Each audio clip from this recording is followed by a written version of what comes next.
Good afternoon, everybody. Welcome. As folks are signing in and getting cozy, we will get started in just a sec with some introductions, and so we'll give folks just a little bit more time to get settled, and then we'll get started.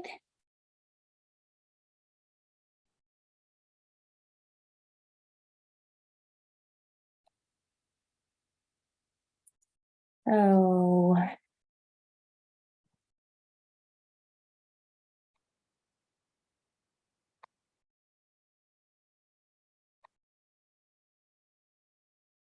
just a few more seconds while I do a little housekeeping and getting my colleagues privileges to assist me during this session.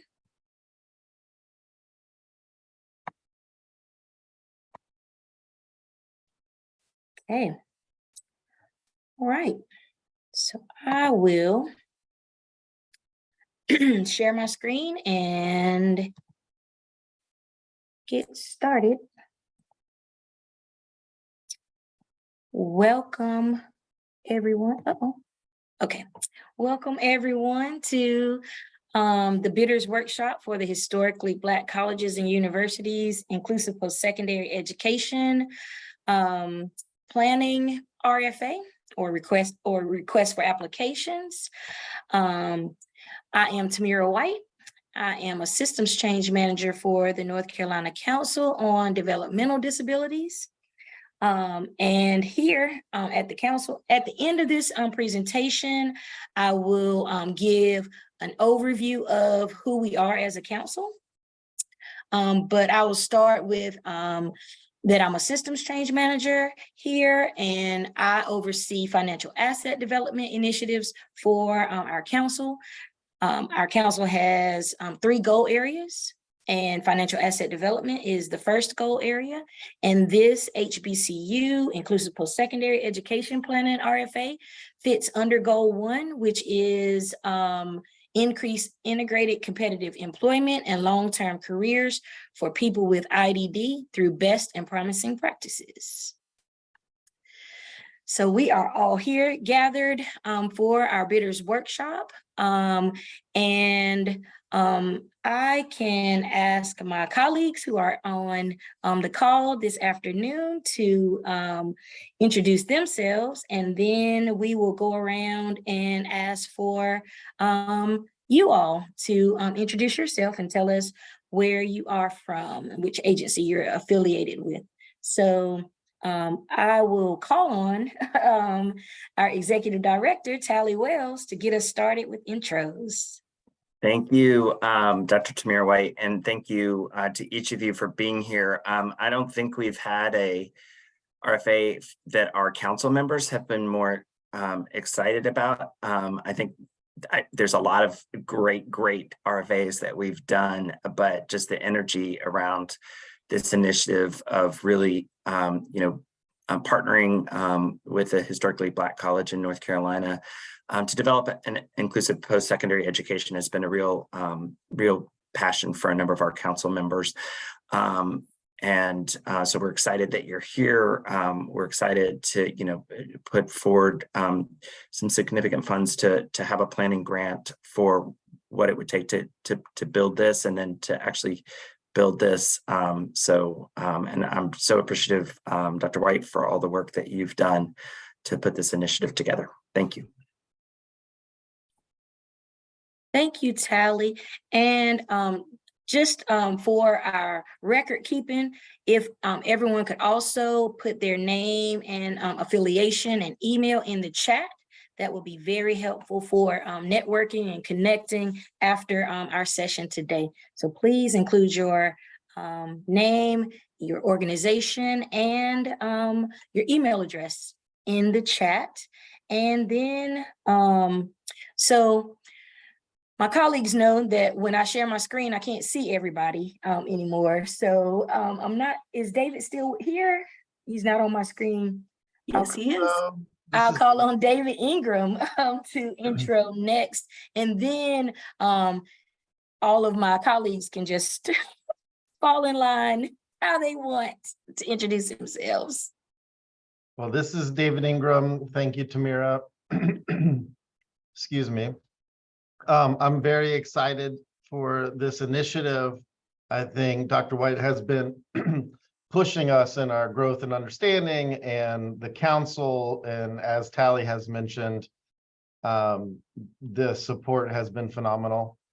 And we're excited to be a part of this and to support the successful applicant in execution of this initiative.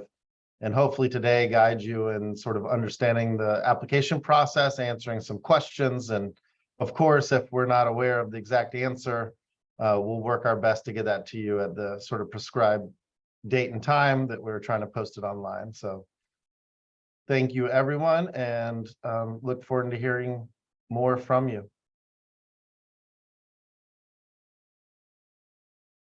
My name is Melissa Swartz. I'm a systems change manager here at the Council on Developmental Disabilities as well, like Tamira.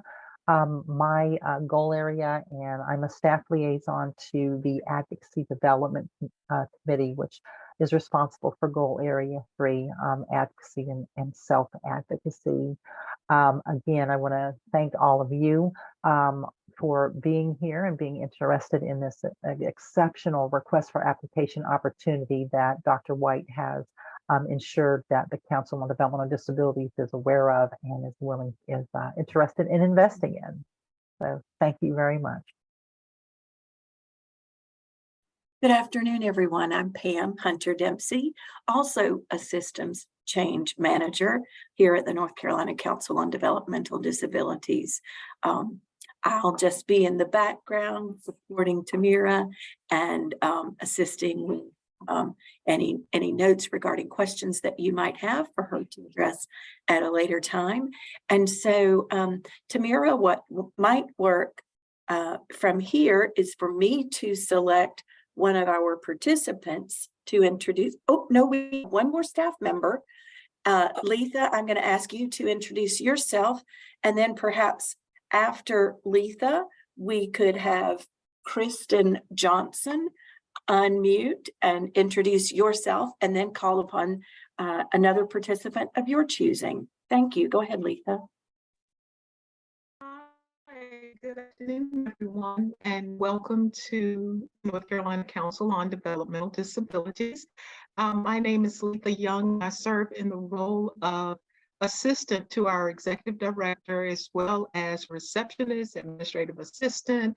So I am a part of the administrative team here at the council, and I am just thrilled with this initiative because I come from a historically Black college, and to the best one in the world.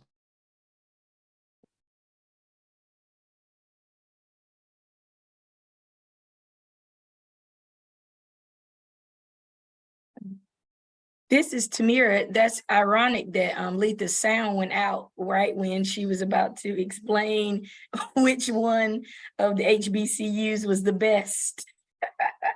But I will share with everyone while Letha is not able to speak to us anymore that she is from North Carolina A&T and has Aggie pride. So thank you, Letha. If you can, whenever your sound works again, if you want to add anything else, feel free to come off mute. And Kristen. Aggie pride. I knew you would add that. Welcome, everyone. Thank you, Tamira. Hi, everyone. So I am Dr. Kristen Johnson, and I would like to thank Dr. White for allowing me to come to this meeting today. I am the chair of Southeast Post-Secondary Education Alliance. So we govern the 10 states in the South, well, actually the best states. And so when I heard that an RFA was coming out about HBCUs, that is in direct line with our things that we're working on. And we have an HBCU summit that is going to happen August 9th through the 11th. And so we are selecting HBCUs in our 10 states to come, because the premise of this is that we would also be a part of your technical assistance, your support, but you also have other HBCUs around our 10 states that are going to be in the cohort. We're only selecting 4 to 6 schools, and so around the 10 states. So I am just thrilled. Like, you should have heard it from the rafters in our board meeting about North Carolina doing this. So we're so excited. But if you are interested, and I understand that our date doesn't necessarily align with that you potentially may win the award. However, if you're truly, like, if you're committed and want to explore, you have the option of coming. We are paying for hotel. We have a great keynote speaker. You will be hearing from us and Think College on how to submit your applications. And you have a year of technical assistance from us at CEPSI. But you also have like this amazing network already in place, which is the North Carolina State Alliance, that's been doing really great work. So I'm just thrilled. So thank you so much for giving me any time whatsoever today, because I know that this isn't exactly the agenda, but please grab my email if you would like to hear more about it, because I'd be more than happy to set up a Zoom or whatever. Thank you so much. Thank you, Kristen. Tamira, would you like to call upon someone, or would you like me to assist with that? Will call on Kevin Maxwell, since he is on my screen right now. Good afternoon. Aggie Pride. I represent North Carolina A&T State University, the greatest HBCU in all of the world. Wherever you go, you'll find an Aggie. I work in the Office of Accessibility Resources as the Access Coordinator. I am grateful to be here this afternoon. Thank you so much, Kevin. We also have Katrina Lucio. I apologize if I mispronounced your last name or first name. No, ma'am. Thank you. My name is Katrina Lucio. Okay. I am the Vice Chair of Communications and Membership for CEPSI, which is the Southeast Post-Secondary Education Alliance. I also work for an IPSE program at Arkansas State University as the Independent Living Coordinator. Welcome. Thank you. And I believe we have Raymond Samuel as well on the call. If you want to come off mute and introduce yourself. Hi, good afternoon, everyone. I happen to be down the hall from Mr. Maxwell. I'm a faculty member in the Department of Biology here at A&T, and I am his sidekick. Awesome. Thank you and welcome. Have I missed anyone? I think we might still have Michelle Lancaster to Great. introduce herself. Michelle? Good afternoon. Michelle Lancaster. I am the executive director of a new nonprofit in Union County called Julia's Community, and we are working on several different components of interest in the IDD community, one specifically in post-secondary education, where we have a partnership with Wingate University, but we are having several conversations around the state for duplicating some efforts. And so we're very interested and excited about this opportunity, and that folks are interested in doing what we can to increase the presence on college campuses. Thank you. Welcome. Welcome to you all for attending this session today. It is being recorded, and we will post this recording to our website for future reference after this session has concluded. So some general information about our RFA process. The grant applications must be submitted via our online portal, which is DD Suite, by 5 p.m. Eastern Standard Time on Wednesday, July 19th, 2023. Late applications will be refused. We are unable to accept those. And all submissions must follow the online portal format. If you do wish to submit an application on paper, you can do that. It just must follow the DD Suite format. Just to note that Internet Explorer is not compatible with our online portal. So use one of the other online internet portals to get to our DD Suite site, and you can submit your application that way, or you can submit a paper application to the address that I'll show at the end of this presentation following the DD Suite format. So this is how our award process will be carried out. Grant application review committee will meet in late July. So after the close date, the staff here at the council will review all of the applications that were submitted on time. We will review those applications for completeness. Then we will forward those to a application review committee that will be comprised of council members, self-advocates, subject matter experts, and state agency experts on this topic. They will review all of the applications that are presented to them and make recommendations for the North Carolina Council on Developmental Disabilities. They will make their recommendations to the full council at our August 2023 council meeting. Implementation of this grant will be on October 1st. And I also wanted to go back to what Dr. Johnson said about the HBCU Summit. At the end, I will share the flyer, and I can put that in the chat, hopefully, so that you can have access to that. If I'm not able to do that, I will be sure to send that out in an email so that you can have that information in addition to her email address that I believe she listed in the chat. So we're here today to go over the grant award and intent for the HBCU IPSE Planning RFA. The North Carolina Council on Developmental Disabilities intends to fund a 3-year initiative to establish an inclusive post-secondary education program in North Carolina at one of our state's 11 HBCUs. So this initiative has 5 objectives.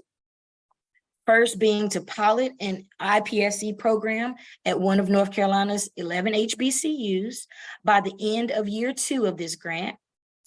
The successful applicant will also demonstrate and highlight promising best practices and program design for successful career skills development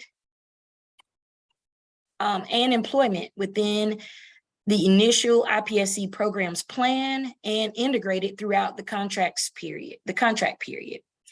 So what's important here is, I'm sure all of you have had an opportunity to read the full RFA, but just a small highlight that inclusive post-secondary education programs are intended to both offer students an opportunity to grow academically, but focuses also on successful career planning and employment post the program through various work activities while in the program. So number 3 objective of this initiative is to demonstrate best practices regarding the use of wraparound employment services and related supports, person-centered planning, internships, and career experience that will be a part of the college transition program within the initial IPSE's programs plan and integrated throughout the contract periods. You will also establish partners and allies for the inclusive post-secondary education program outside of the university or college, and determine partners and collaborators within the college and university. This initiative has 5 deliverables.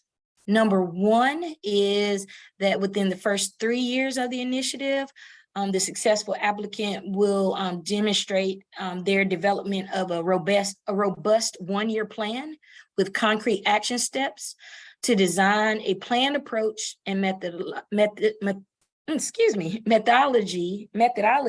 for creating an inclusive post-secondary education program at your school.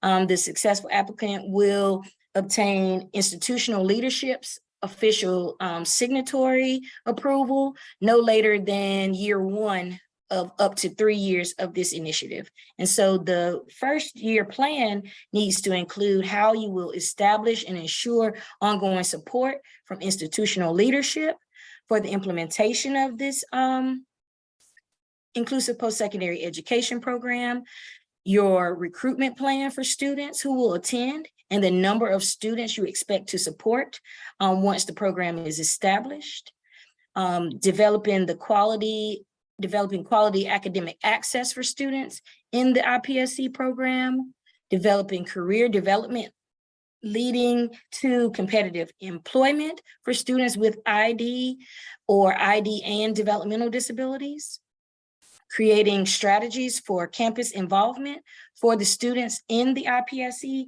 and establishing collaborations with accessibility supports available on the school's campus.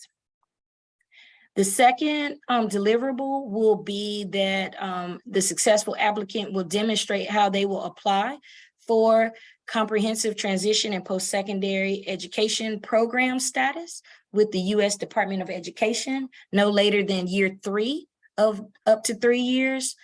Think College has a template and a checklist for how to meet this deliverable. Those links to those checklists are on the actual RFA. So if you need those again, you can reference the actual RFA document to gain access to those. Deliverable 3 is that the successful applicant will expand opportunities for students with intellectual and developmental disabilities in North Carolina to attend an HBCU in an inclusive post-secondary ed program through initiating a IPSE program no later than year 2. So the expectation is that the first year of this initiative would be planning and organizing and obtaining institutional support. And then year 2 would be the actual launch of the inclusive post-secondary ed program. Deliverable 4, develop a plan to sustain the IPSE program beyond council funding.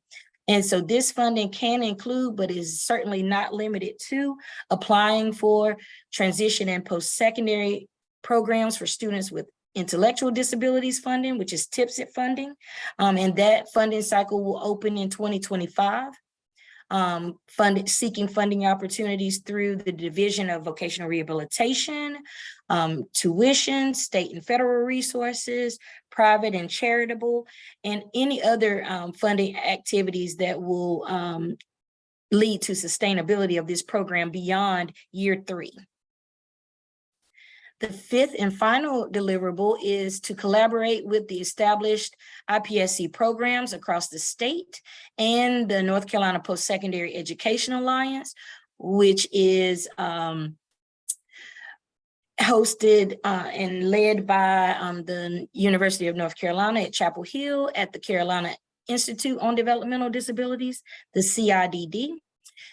Grateful to have Dr. Johnson on the line from the Southeastern Post-Secondary Education Alliance.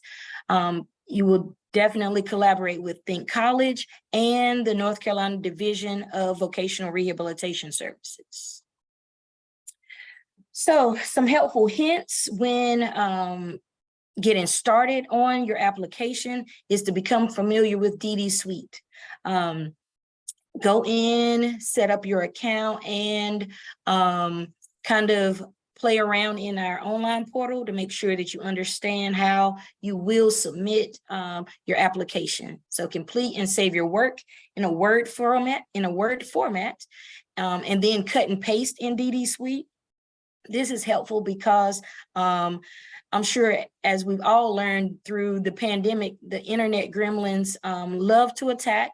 And so what you don't want to do is to have all of your work in DD Suite and for some reason it disappear into the ether. So we advise that you complete and save your work in a Word format and then cut and paste it into DD Suite to ensure that you are able to submit your application, save frequently in DD Suite.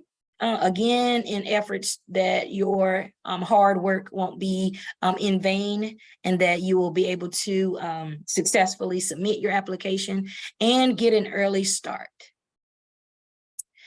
So this is where you'll find our online portal, DD Suite. And so you'll create an account and submit your application. When you click on the link that is specific for this initiative, you'll see our notice of funds available, which looks just like this. It has the HBCU, IPSE planning, the budget year goal 1B, which is our goal area for this initiative. And then you'll see all of the information listed on how you will fill out this application in DD Suite. Now, the next slides will have examples of previous RFAs. So ignore where it says another initiative, but just know that once you're clicked into the HBCU IPSE RFA notice of available, you will remain there. So here is an example of where you will see the organizational staff and where you will input your organizational staff. So we will have one application from each organization that is applying. So I know we have more than one staff. We've got partners in crime from North Carolina A&T on the call today. They will submit just one application and add all of their personnel here in this section of DD Suite.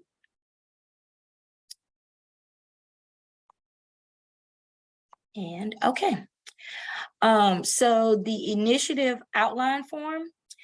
The initiative outline will provide the scope of work for this initiative. So there are 7 sections, and each has multiple parts, and there are varying character limits in each section. So you will complete each section. If you run out of character limits for a particular section, you can add attachments where you can finish your thoughts or add additional information that will support each one of the sections. So this is a sample of what it will look like when you're actually in DD Suite. Again, it will say the correct request for application, and the HBCU IPSE planning RFA will be at the top. But here you see an example of what those 7 sections are, the character limits, and the outline questions. Gives a definition for each one of those sections, and I'll go through that right now. So the executive summary has a 2,500 character limit, and this is where you will provide the framework for your proposed initiative. You will give a descriptive summary, evidence-based or best and promising practices or policy that you will cite in your executive summary. Under the qualifications, again, there's a 2,500 character limit. You will describe your applicant agency. You'll provide qualifications, experience, and experience that's applicable to this initiative. So you will also provide your organizational structure. You can provide org charts for the initiative and how it will fit into your agency's organizational structure. Current and past collaborative efforts can be noted here in this section, along with collaborative efforts, including people with intellectual and other developmental disabilities. Your detailed narratives will have 4,000 character limit.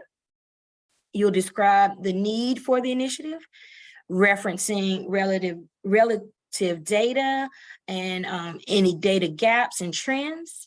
You will also describe your target population, which must include people with IDD and other developmental disabilities.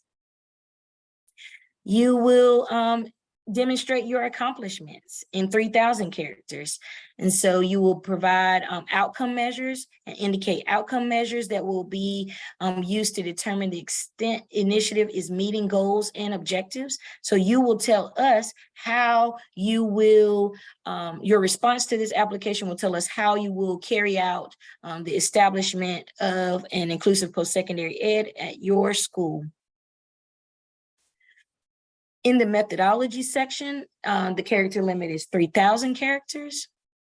You will specify initiative personnel, describe your roles and responsibilities, and if you have subcontractors that will be a part of the implementation of this initiative, they'll be listed in initiative personnel. Proposed resources. So you'll describe the type, amount, and distribution, and et cetera, of all of your proposed resources that could include operational resources, informational, and technology. Any potential partners or stakeholders that you will partner with through this, the formation of the IPSE on your campus. And so the next section is sustainability of the initiative. So in 2,000 characters, you will describe a preliminary sustainability plan.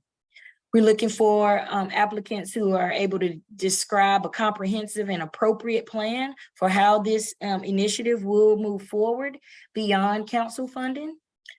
You'll describe how your initiative, your university will be able to sustain and promote this initiative.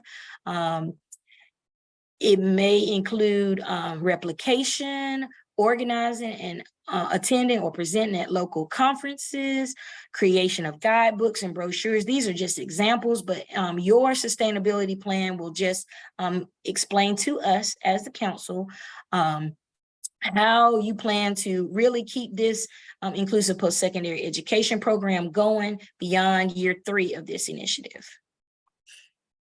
So another section is the monitoring activities.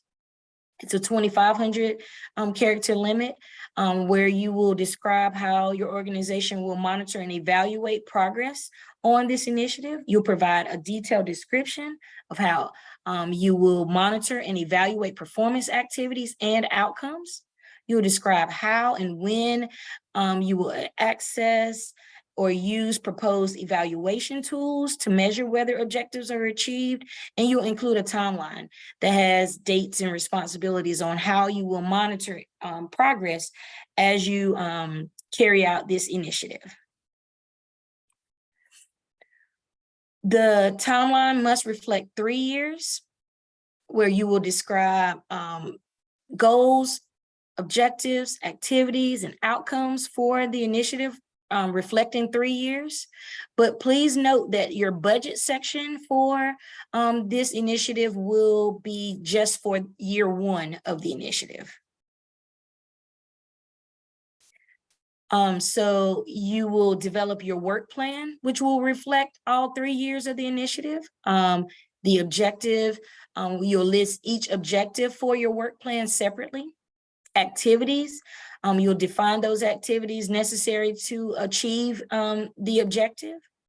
the timeline. So you'll outline the projected start and completion date for activities of an objective, and it will cover 3 years. You'll identify responsible people and the performance measures, identifying corresponding performance measures for each objective or activity that you outline in your application.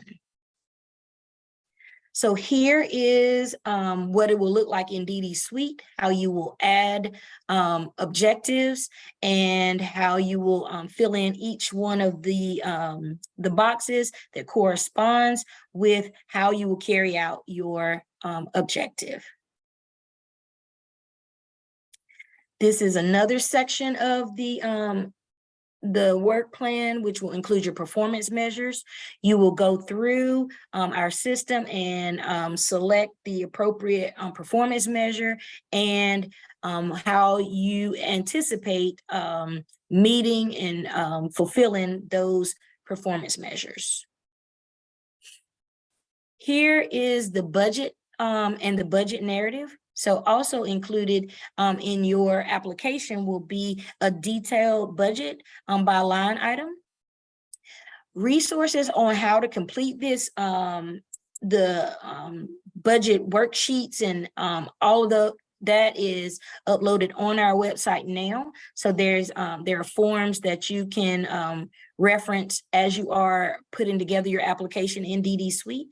But you will outline all of these various areas on your budget summary. The budget has several categories, as you just saw.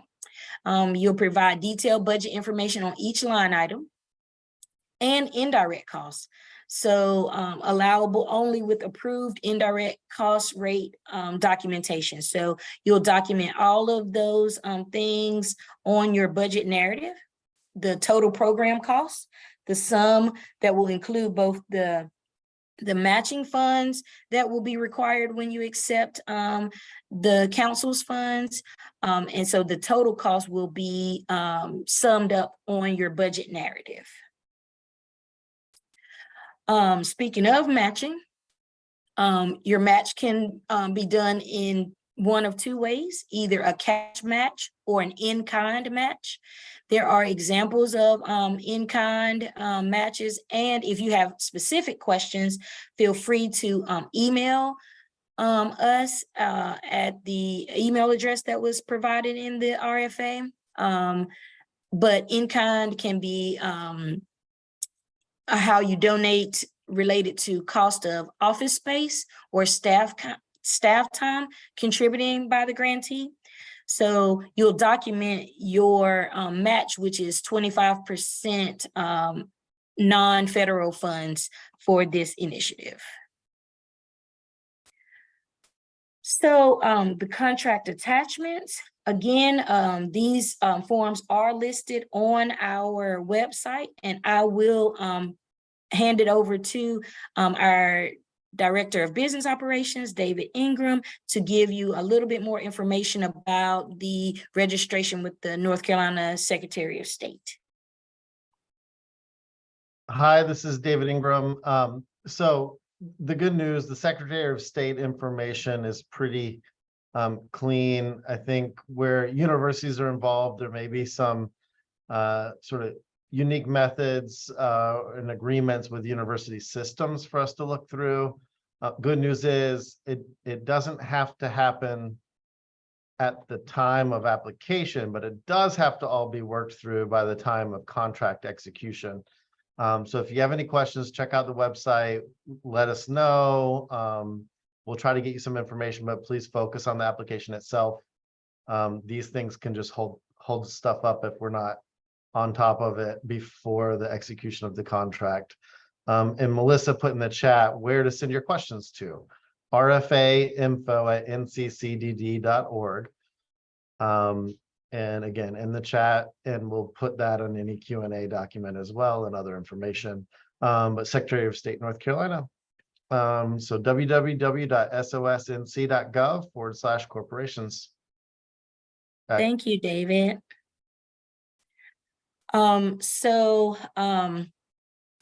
The next section are the contract attachments, where you can include endorsements or commitments. Please note these are not required, but you can include letters of endorsement and or support indicating coordination and collaboration from agencies and organizations at the state and community levels, described as initiative partners. So letters of endorsement or commitments are not required, but will be considered and reviewed as a part of your application packet when you include those as attachments. So again, general information about our award process. Grant applications must be submitted via DD Suite by 5 p.m. on Wednesday, July 19th, 2023. We are unable to accept late applications, so please make sure that you hit submit before 5 p.m. on July 19th, 2023. All submissions must follow the DD Suite format. So like I said, you have to fill out all of those 7 sections that are indicated that we just went through. But if you want to print out that application and complete it paper, you can send it to us, but you have to make sure that it follows the DD Suite format and is received in our office before 5 p.m. on Wednesday, July 19th. Grant application review committee will meet between July and August and make recommendations that will be presented to the full council at our August 2023 council meeting, and implementation of this grant is anticipated for October 1st, 2023. Here is our contact information, our physical location. If you are interested in visiting us, we are always welcome for and open for visitors. And our mailing address is listed here along with our website and contact information. So if you have questions, here, we're going to take time for question and answers. If there are additional questions after we have closed this session, feel free to email at rfainfo@nccdd.org, and we will answer those questions for you. Thank you for participating today and for responding to our council's request for applications. I will stop sharing. Are there questions right now? Actually, I had 2. Okay. The first one was about the registration for the Secretary of State. Are all UNC system schools already registered with the Secretary of State? Or I don't know why.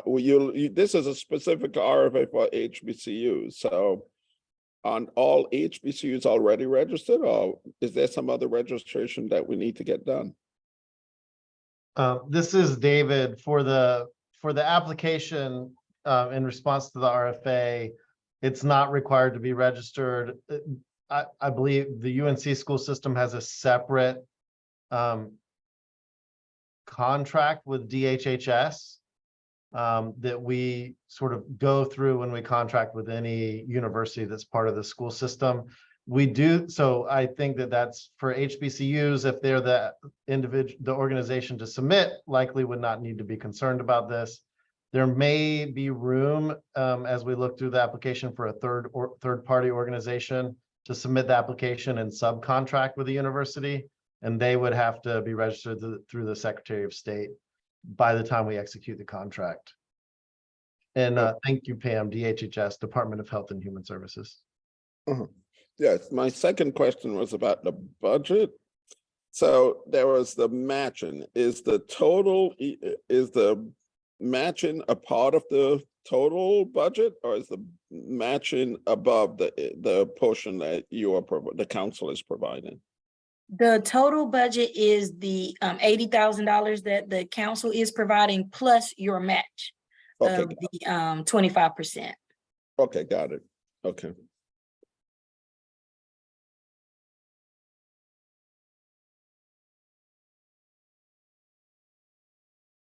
other questions right now? So I didn't, I haven't done one of these grants before. So Okay. the character limits versus page limits. I'm accustomed to page limits.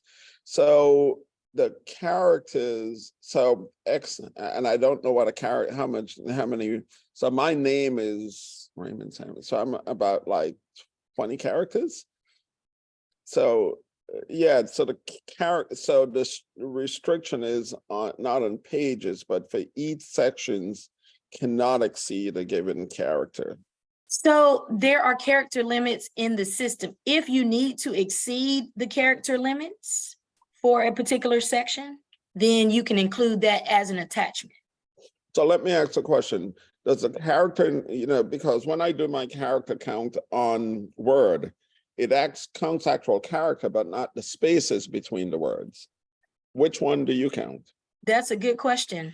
Because it makes a difference. It does make a difference. I see my colleagues have come on camera ready to assist. Well, this is David. I was just going to say what I believe it to be, because I haven't been in and out of that system daily. So Melissa, if you happen to know for sure, because whatever I would say, I would want to clean up and give the exact answer. Thank when we you. respond to Yeah. the questions. But Yeah, it is a character. system limit. Oh, go ahead. Yeah, it is a system limit and it does include both characters and spaces. Okay, got it. Oh, this is, yeah, I'm going to be writing haikus and sonnets for this application. This is David. I'll echo what Dr. White has said and say, when the applications come through, the review committee will get anything that's in that field plus all attachments. So if there's an attachment, if someone should need to exceed the character limits to precisely state how amazing the initiative will be or to help us understand all of the intricacies, please do not hesitate to exceed it if that would lend strength to the application. It's literally just the contracted system that we use has a character limit in those fields. Oh, okay, got it. And Okay. this is David. I'm not aware of any attachment limit that the system might have. So we have never encountered that as far as I'm aware. So attach away. Go ahead. Okay. Thank you. Kristen, you had a question? I just wanted to, so I loved your presentation and I'm also very familiar with DD Suite and it is, Okay. I'm so glad that she said that because I've done DD Suite and I go, spaces too? I was like, let me find a bigger word so that I can. But I just kind of wanted to reiterate all the things that you had talked about as far as what you're wanting from your grantees is exactly what SEPSI is wanting to partner with you on. And you have the entire 10 states who have filled out CTP applications, who have gotten TIPSID grants, who have, if you're a member of SEPSI, we have guidebooks and handouts and all of those things. So we're just so excited about this, but I wanted to make sure that you understood coming to the HBCU Summit, what that might be helpful for. I understand it's past the deadline for the grant, but it's right in that sweet spot of you having to put some things together. So yes. Anyway, I just wanted to kind of think college is sponsoring, but SEPSI is doing all of the technical assistance in the HBCU Summit. So please, please, please think about coming because we would love for North Carolina to be a part of the HBCU Summit and you would be joining some really, maybe not as great as the HBCU that's on the line, but you know. Thank you, Dr. Johnson. And I also want to reiterate that all initiatives that are funded by the council have full council support as well. So once you are selected as the HBCU that will carry out this initiative, you will also have support from our staff here at the council, to carry out those objectives. So not only the Southeastern Post-Secondary Education Alliance, or SEPSI, Think College, the North Carolina Post-Secondary Education Alliance, but the council will offer and lend full support as well. Just want to say hats off to you all. This is amazing. Thank you. Any other I do have questions? one other question. Okay.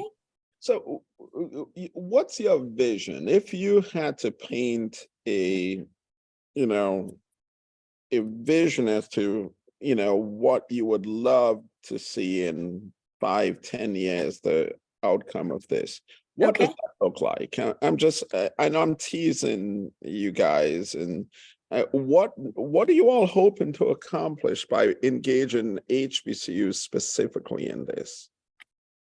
So the vision is that there will be inclusive post-secondary education programs at every university and college around our country. Right now, there are over 300 inclusive post-secondary education programs. North Carolina has 3 comprehensive transition programs. And this information is also listed in the RFA. The program at Western Carolina, the UP program, App State has Scholars with Diverse Abilities program, and UNCG has their Integrative Community Studies program, formerly known as Beyond Academics. In our country, there's only one HBCU that has an inclusive post-secondary education program. And North Carolina is aiming to change that. Who's that institution? It's at Alabama A&M. Okay. So the vision in 10 or 15 years is that students with an intellectual disabilities will have an opportunity to select, apply to multiple universities just like any other student, and receive multiple offers and choose which program they would like to attend post-secondary. So that's the vision. And so that vision is complete when HBCUs are also involved. So. Okay, thank you. Yeah. This is Tally. I'll just also add, there's additional funding out there that is absolutely possible, and I think our dream is also, and it's so exciting to have folks here from the Southeast Apps that to have ways in which other funding can get pulled down to make this super successful. Okay. And I really love the technical assistance opportunity, because I think that can really make a difference for this to be really successful. Sure. And can I ask one other question? I'm sorry. Sure. I'm asking too many questions. No limits on questions. Okay. So, I usually think of funding to be commensurate with the scope of what the scope of work is. 80,000 total cost is, can I be honest? It's seemingly, if I send that kid to Boston University, just paid for tuition, room and board, one kid.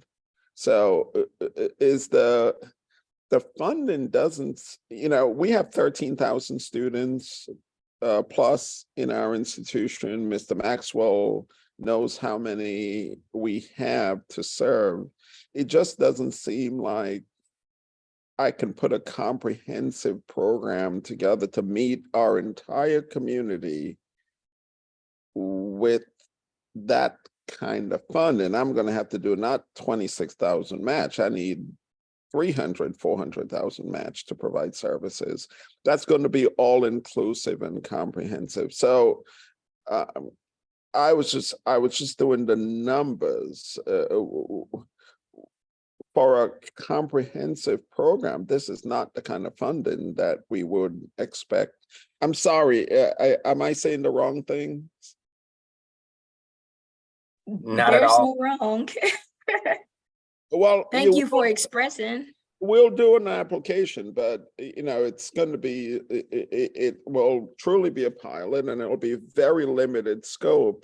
I'm currently running this program right now, right across the hall. This is why I ran into Mr. Maxwell, with 16 students, and the NIH gave us $125,000 a year, and we had to bring up another close to 120,000 to fund everything because it was a contract. So, our typical programs that we run for students, if I get funded through NSF or NIH, would be significantly larger than this to run a program for, say, 12 students for a summer, or even doing an academic year program. So I'm curious. That's why I was asking about vision scope and the scope of the budget with total cost with a match. It doesn't give me a lot of. I'm just saying, even if I got some ideas which I want to excited, I ran off and print out I print out like maybe 10 to 40 pages of stuff to read to go and meet with Mr. Maxwell, to sound like I'm educated. And I've probably used up 10% of the budget in my printing costs. I'm just joking. But what do you all think about that? Are you all, I've done other programs where they've been underfunded, but this seems like it's not the kind of funding we would want to really build a robust, sustainable program. I'm being honest. Amir, do you want to take that, or do you want me to? Oh, I wanted you to go first, and then Okay. I'll follow Well, up. as Dr. White and I have talked about this, I mean, the funds that we're putting together, particularly for the first 2 years, are planning grant funds. We're really not, based on our federal funding, able to pay for sort of the students as much as the opportunity to really put the program together and go out and both seek funding, but also figure out a tuition model that works, or state funding, which there's been a fair amount of interest in the state legislature also for various types of funding. So, our hope is that that there would be ways to use particularly those 2 years of the grant funding to build the case, and as well as to pilot this. But I think the other part of this, and why it's so important to have the technical assistance, is how the other universities have done this, and hopefully also build the case within the HBCU as well. Okay. This is Tamira. I will second everything that Tally said, and that there may be opportunities for funding through pre-employment transition supports, through the Division of Vocational Rehabilitation, and collaborating with the other established programs across North Carolina are going to be essential in understanding how to get this started and moving forward. So we anticipate that there are other funding opportunities that will be accessed and coupled with the funds that we are available and able to dedicate towards this initiative. But we appreciate your expression, and it really helps us to understand how to really look at cost related to an initiative. Well, I guess I just want to be clear that we are proposing a proposal within the scope of this budget, not counting monies that we can potentially get from other things. So, usually when I do a grant, the budget sets the scope of what's proposed in the proposal. So there's no expectation here that we get this big grand vision and there's a fundraising scheme. I have to hire a fundraising manager to go out to implement this program. I guess that's what I want to be clear about, that the project that you want us to propose should be within the scope of the and $10,000 range that we are talking about, correct? That's Are you- correct. Okay. Per year. Oh, Per yeah, ye- Per year. okay, okay, okay, thank you, thank you.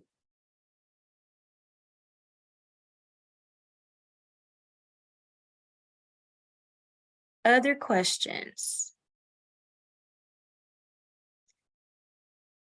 Again, if you do have questions that come up after leaving this session or after reviewing the RFA again, please feel free to reach out to us.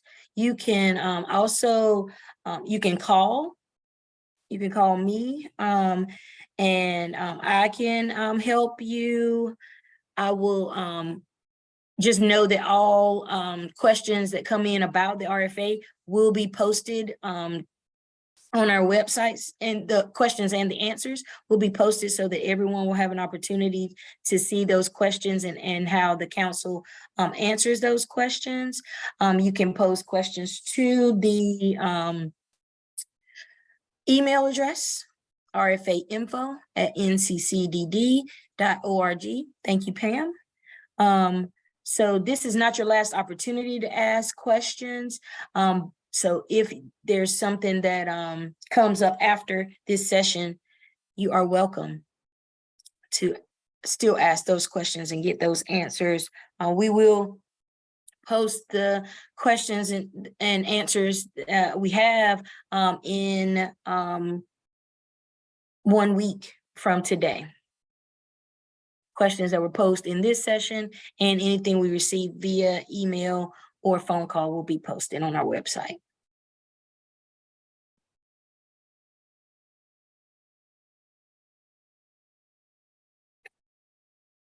Okay. If there are no further questions, I will go into our presentation on the introduction of our council, the North Carolina Council on Developmental Disabilities. So I will share my screen and go through who we are. And you are welcome to learn more about who we are as the North Carolina Council on Developmental Disabilities. Oh.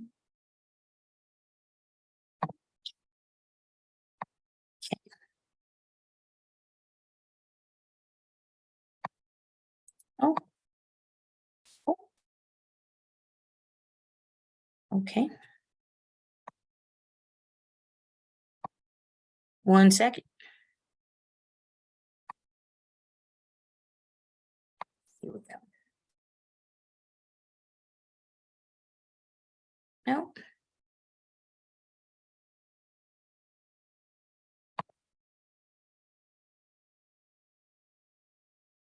One second while I pull up the slides for the intro to the council. Okay.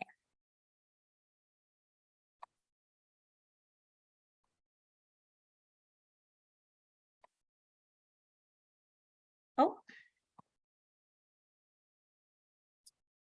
Okay. Third time is the charm.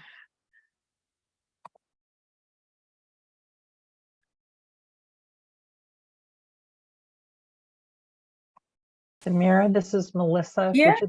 Would you like me to try? Please. I don't know what is going on with my computer right now. Right. Yay, here we go. Thank you, Melissa. You're very welcome. So we are, this is our presentation on who we are as the North Carolina Council on Developmental Disabilities. Next slide.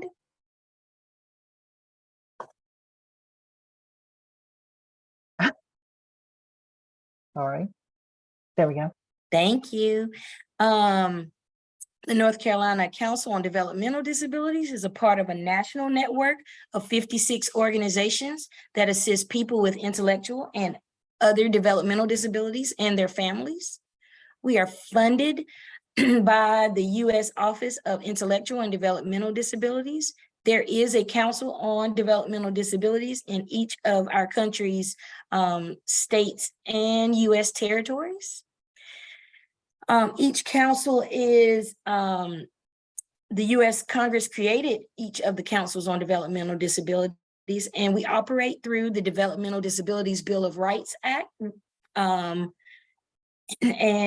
We carry out goals that are prescribed in the DD Act. Uh-oh.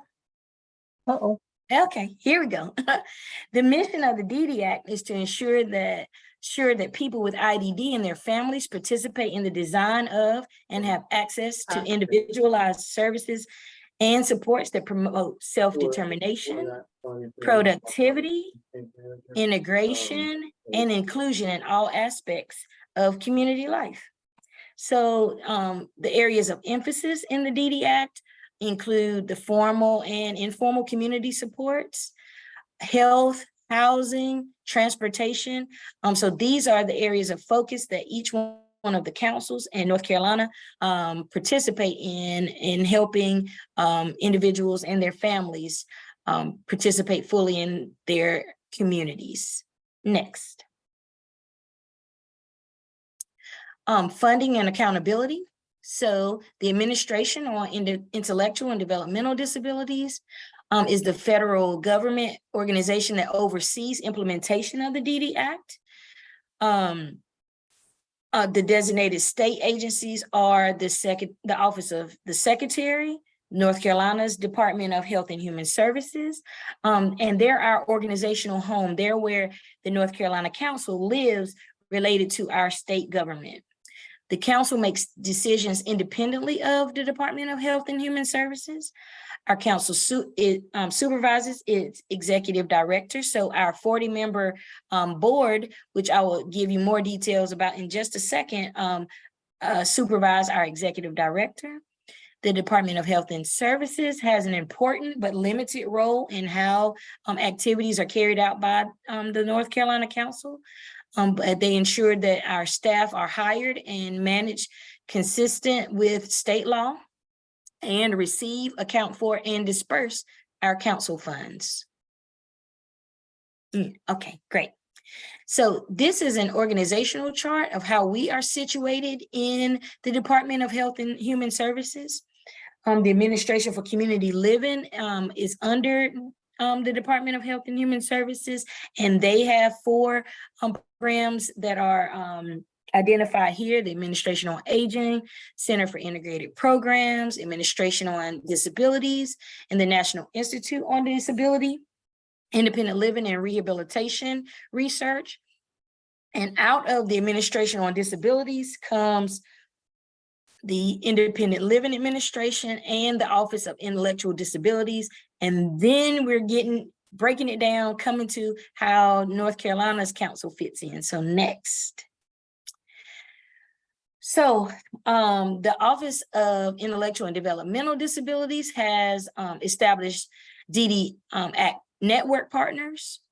So in each of the councils has DD Act partners. We're partnered with the UCEDs, or the University Centers for Excellence in Developmental Disabilities.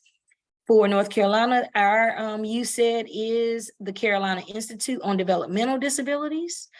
We also have a network partners with our Protection and Advocacy Agency. And for North Carolina, that is Disability Rights North Carolina.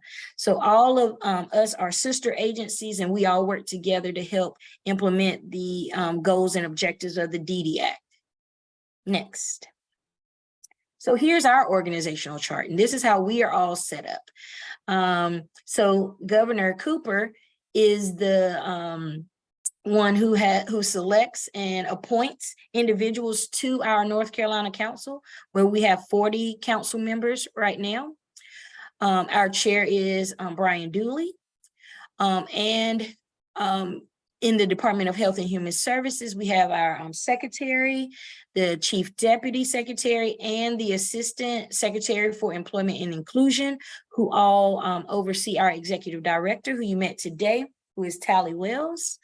Under Tally is our director of operations, David Ingram, who is also on this call. And under David, David oversees all of the 4 systems change managers, 3 of which you met today. Our business officer, Sharon Williams, I believe she's on the call today. I think I saw her name. And in our business and finance unit, we also have our business service coordinator, LaQuadia Smith.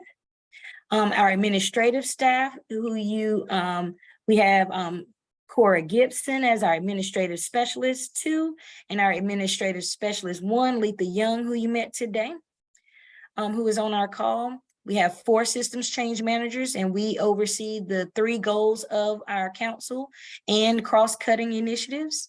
Melissa is on today, and so is Pam.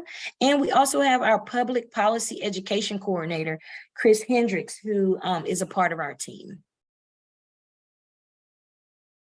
So this is the organization chart for our members. And so at the head, of course, is our chairman, Brian Dooley. And we have our secretary of the council, who is Donna Spears. We have 2 vice chairs, Nessie Seiler, excuse me, and Ryan Rotundo. Our executive committee is made up of a group of our 40-member board. And the executive committee, along with our executive director and staff, are divided into base committees, and they support each one of the goal areas for our council. So like I said, number 1 goal for the council is financial asset development, where I am the staff that supports our chair, Tony Hall. And we have members of our council who serve on the Financial Asset Development Committee. Goal 2 is community living. It is chaired by Dr. Charlene Mapson and staffed by Systems Change Manager Philip Woodward and their committee. And goal 3, as you heard earlier, is advocacy development, where the chair is Abdil Lapar. And Melissa staffs and supports that committee and its members. So who are our council members?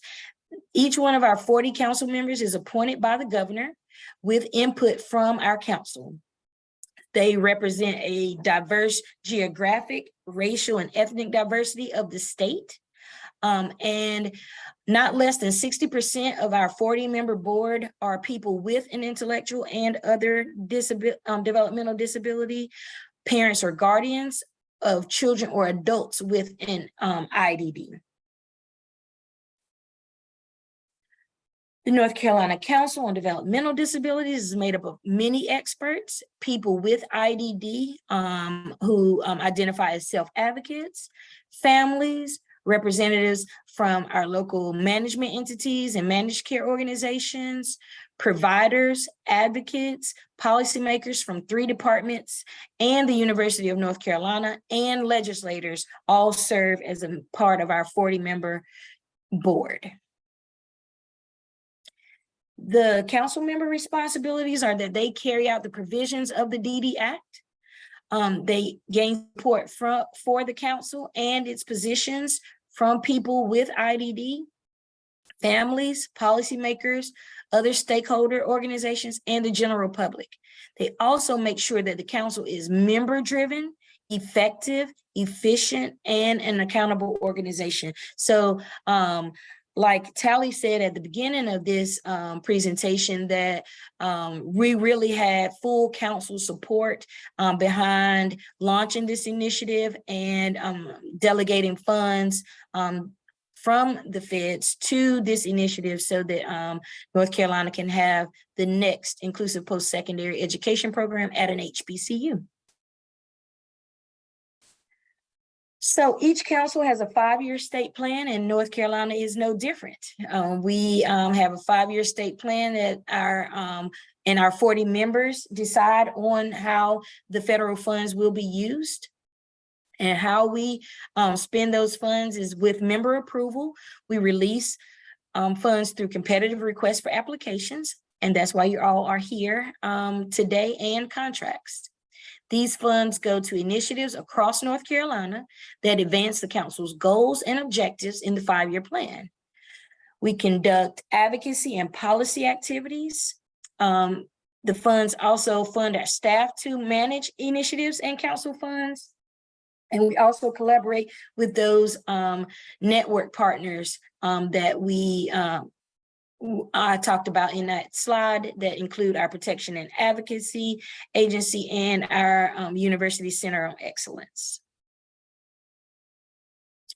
Funding and resource distributions can be used in all of these areas that include outreach, training, demonstration of new approaches to services and supports, coordination of related council committees and programs, the barrier elimination and systems design and redesign.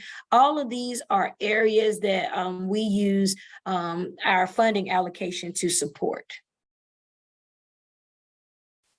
And here is our contact information. We are located physically at 3109 Poplarwood Court, Suite 105 in Raleigh. Please send us an email and let us know you're coming. We love to have visitors. So if you have a chance and are in Raleigh, stop by. And this is the mailing address, 2010 Mail Center Court in Raleigh. Our website is listed here again, nccdd.org, and our phone numbers. This is the main number where you will most likely speak with Letha Young, and she can direct you to either me if it's a specific question for me, or to any of the staff at our council. You can reach me at 984-920-8208. If you do have questions related to this RFA, you can give me a call or you can send us an email. And those questions and answers will be posted on our website following this session. I think that's it. Thank you all so much for attending. If there are any questions, last minute questions that you want to ask now, feel free.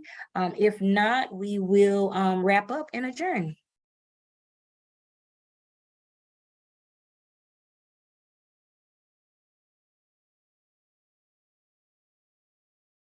Thank you all so much for your attendance. Have a great day.